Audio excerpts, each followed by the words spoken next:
আসসালামু আলাইকুম বন্ধুরা, ভয়েস অফ ইফতি চ্যানেলে আপনাদের সবাইকে স্বাগত জানাচ্ছি। আমি সঞ্জিতা। আজ আমরা এসে পৌঁছেছি এক দীর্ঘ রহস্যময় এবং হাড়হিম করা সত্য কাহিনীর একদম শেষ প্রান্তে। আজ আপনারা শুনবেন এই অবিশ্বাস্য ঘটনার ষষ্ঠ এবং চূড়ান্ত পর্ব।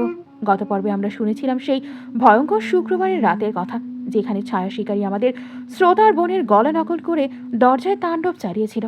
কিন্তু ফজরের আজানের শব্দে সে যাত্রায় রক্ষা পেয়েছিল শ্রোতার পরিবার। সকালে দরজায় মিলেছিল গভীর আঁচড়ের দাগ আর উঠোনে কোনো এক অদ্ভুত পোকার বুকে হেঁটে যাওয়ার চিহ্ন। আমাদের শ্রোতা ভেবেছিলেন সব হয়তো শেষ হয়ে গেছে, কিন্তু ছায়া শিকারী তার শেষ চালটি চালতে তখনও বাকি রেখেছিল। তাহলে চলুন আর দেরি না করে সরাসরি চলে যায় ইমেলের একদম শেষ অংশে। সাজিদাপু, শুক্রবারের সেই ভয়ানক রাতের পর কেটে গেল আরও 2 দিন। গ্রামে আর কোনো অদ্ভুত ঘটনা ঘটেনি। কুয়াশাও যেন কিছুটা হালকা হয়ে এসেছিল। আমরা ভেবেছিলাম কাশেম দাদুর তাবিজ আর আজকের আজানের পবিত্র ধ্বনিতে সেই ছায়া শিকারী হয়তো চিরতরে এলাকা ছেড়ে চলে গেছে। কিন্তু সোমবার সকালে আমাদের সেই ভুল ভেঙে গেল। শহর থেকে হঠাৎ একটা ফোন এলো, আমার ছোট বোন হোস্টেলে প্রচণ্ড অসুস্থ হয়ে পড়েছে।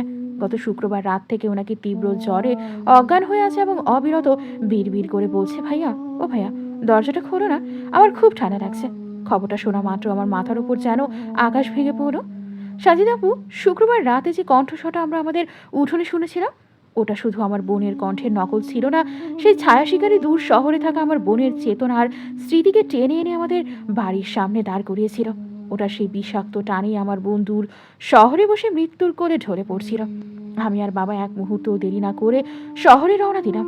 বোনকে হাসপাতালে ভর্তি করা হলো। ডাক্তাররা ওনার এই আচমকা অসুস্থতায় কোনো বৈজ্ঞানিক কারণ খুঁজে পাচ্ছিলেন না। ওনার শরীরের তাপমাত্রা এত নিচে নেমে গিয়েছিল যে ওনার হাত পা সব বরফের মতো ঠান্ডা হয়ে আসছিল। তখন কাশেম দাদুর একটা কথা আমার মনে পড়ল, ও একবার যার পিছু নেয় তাকে পুরোপুরি গ্রাস না করা পর্যন্ত ছাড়ে না। আমি বুঝতে পারলাম ওটা আসলে আমার বোনকে ছোঁয়া হিসেবে ব্যবহার করে আমার জীবনটাই কেড়ে নিতে চায়। ও আমাকে তীরে তীরে শেষ করতে চায়। আমি হাসপাতালের করিডোরে দাঁড়িয়ে মনে মনে এক চরম সিদ্ধান্ত নিলাম। আমি পকেট থেকে কাশেম দাদুর দেয়া সেই লোহার তাবিজটা বের করলাম। এরপর হাসপাতালের ছাদ থেকে দূর কুয়াশায় ঢাকা আকাশের দিকে তাকিয়ে চিৎকার করে মনে মনে বললাম, তুই যা চাস আমার থেকে নে, কিন্তু আমার বোনকে ছেড়ে দে। সাঞ্জিদাপু, আপনি বিশ্বাস করবেন কিনা জানি না, ঠিক সেই মুহূর্তেই হাসপাতালের করিডোরের সমস্ত লাইট একসাথে ধপ করে নিভে গেল। আর আমার কানের খুব কাছে সেই সোমবার রাতের মতো বহু প্রকার নড়াচড়ার কর্মর শব্দ হলো। একটা বরফ ঠান্ডা বাতাস আমার ঘাড় ছুঁয়ে চলে গেল। আর 1 সেকেন্ডের জন্য আমি জানালার কাচের ওপাশে সেই মুখহীন কুচকুচে কালো অবয়বটাকে দেখতে পেলাম। সেই জন্য তার মসৃণ কালো হাতটা নেড়ে আমাকে এক ভয়ঙ্কর বিদায় জানালো। পর মুহূর্তেই লাইটগুলো আবার জ্বলে উঠল আর কেবিন থেকে নার্স ছুটে এসে বলল, মিরাকেল, আপনাদের রোগীর জ্ঞান ফিরেছে, ওনার শরীরের তাপমাত্রাও স্বাভাবিক হচ্ছে। আমার বোন সে যাত্রায় বেঁচে গিয়েছিল। সাজিদাপু, আজ থেকে বছর 5 আগের সেই ঘটনার পর থেকে আমার বোন এখন পুরোপুরি সুস্থ। কিন্তু সেই ছায়া শিকারী যাওয়ার আগে আমার উপর তার শেষ অভিশাপটা রেখে গেছে। সেই সোমবারের পর থেকে গত 5 বছর ধরে আমি কোনোদিনও রাতে শান্তিতে ঘুমাতে পারিনি। আজও প্রতিটা শীতের রাতে যখন বাহিরে ঘন কুয়াশা জমে, আমি আমার ঘরের আয়নার দিকে তাকালে নিজের চেনা মুখটা দেখতে পাই না। কুয়াশার ঝাপসা চাদরের মতো আয়নার ওপারে দাঁড়িয়ে থাকা এক মুখহীন কুচকুচে কালো সত্তা, যার চামড়ার নিচে 4-5টা পোকার মতো হাত পা ছটফট করতে থাকে। আমি জানি ওটা আমার রূপ আর আমার ছায়াটা চুরি করে নিয়ে গেছে। আমি বেঁচে আছি ঠিকই, কিন্তু আমার অস্তিত্বের একটা অংশ আজ ওটার ভেতরে বন্দি। আমি আজ আপনাদের এই ইমেলটা পাঠাচ্ছি একটা সতর্ক বার্তা হিসেবে। শীতের রাতে কুয়াশার ভেতর যদি কখনো নিজের চেনা মানুষের গলাও শোনেন, ভুলেও যেন পেছন ফিরে তাকাবেন না বা দরজা খুলবেন না, কারণ কুয়াশার ওপারে হয়তো কোনো মানুষ নয়, দাঁড়িয়ে আছে কোনো ছায়া শিকারী।